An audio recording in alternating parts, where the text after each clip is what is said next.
Herkese merhaba. Sizleri 1994 yılına götürüyorum. Beyazlarda Kasparov, siyahlarda ise Lötiye. Hazırsanız oyuna başlayalım. E4, C5, Sicilya savunması, at F3, E6, Fransız varyantı, D4, C alır D4, at alır D4, at F6, ver E4'ü, at C3, at C6. D4 atına baskı oluşturuyor.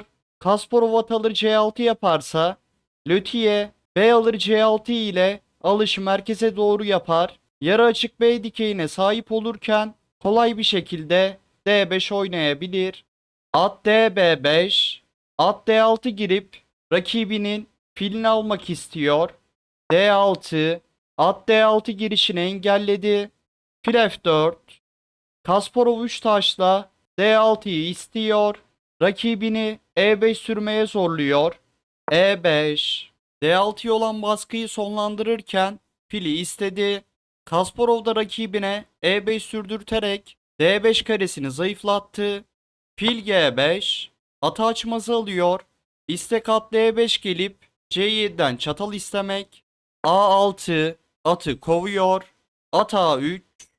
B5. B4 ile çatal atmak istiyor. At D5.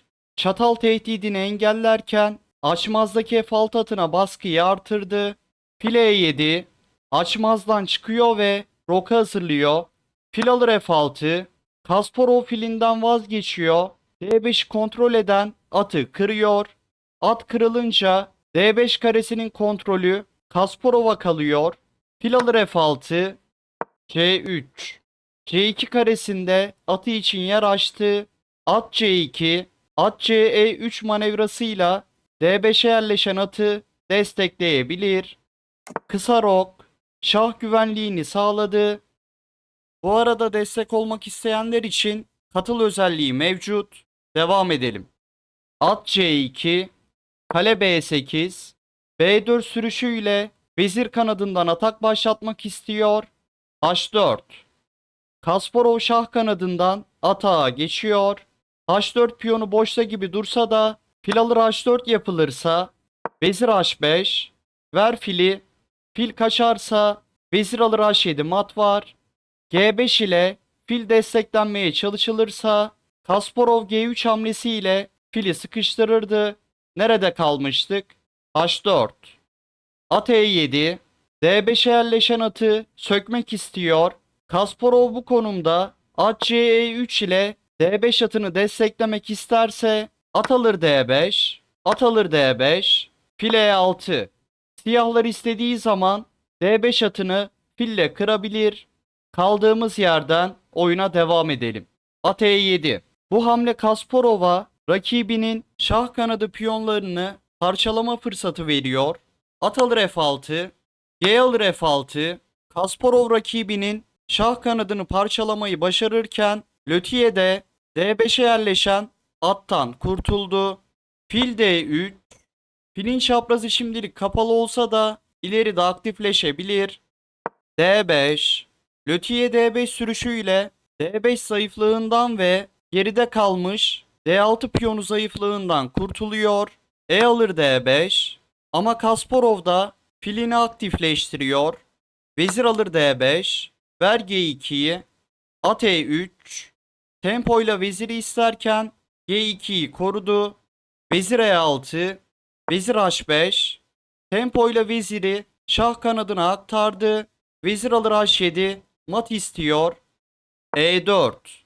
Merkezden alan kazanıyor ve filin çaprazını kapatarak H7'den matı engelliyor. Fil C2, B4. Lötiye vezir kanadındaki dikeyleri açarak karşı oyun arayışına geçiyor. Kasparov C alır B4 yaparsa Lötiye kale alır B4 ile kalesini yarı açık B dikeyinden aktifleştirir. C4. Vezir kanadındaki dikeyleri kapalı tutuyor. Olası saldırıları engelliyor. Doğru zamanda Kasparov şah kanadındaki saldırısına devam edecek. Şah H8. Profilaktik hamle. Şah yarı açık G dikeyinden ayrılıyor. Ayrıca G8 karesinde kalesi için yer açıyor. İleride kalesini yarı açık G dikeyinden aktifleştirebilir. Uzun rok, şah güvenliğini sağlarken kaleler arasındaki bağlantıyı oluşturuyor.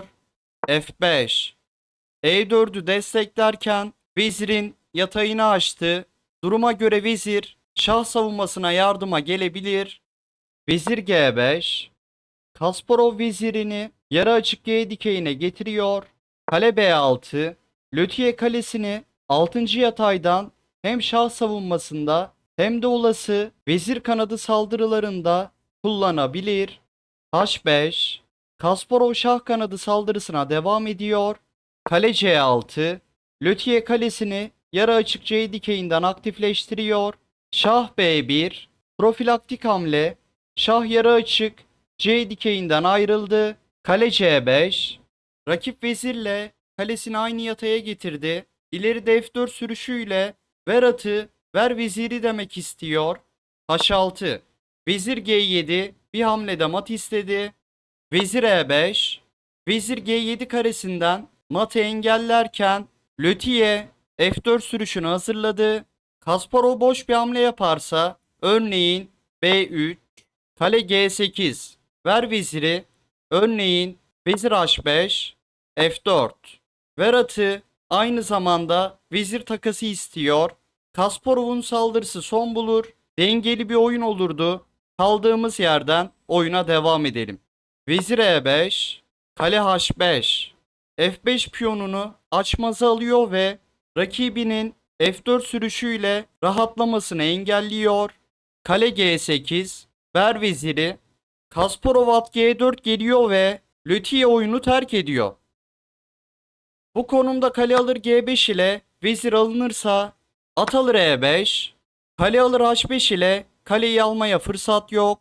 Kale D8, at G8 devamında at alır F7 ile Kasparov mat ederdi. Lötiye kale alır E5 ile atı alırsa Kasparov kale alır G5 ile kaleyi alır. Kalite öne geçerdi ve kale D8 inme istekleri devam ederdi. At G4 hamlesine geri dönelim. Veziri almak iyi bir seçenek değil. Şu anda Kasparov veziri istiyor. Vezir atın savunmasına ve F6 karesinin savunmasına bağlı. F6 karesini bırakırsa vezir, Kasparov vezir F6 gelecek. Kale G7 devamında vezir alır G7 ile mat edecekti. Bu konumda F alır G4 yapılırsa vezir alır E5, kale alır E5, kale alır E5. Kasparov kalite önde. Devamında E4'ü de düşürecek. Kasparov'un piyon yapısı daha sağlıklıyken rakibinin piyonları dağınık. Bu piyonları koruyabilmek kolay değil.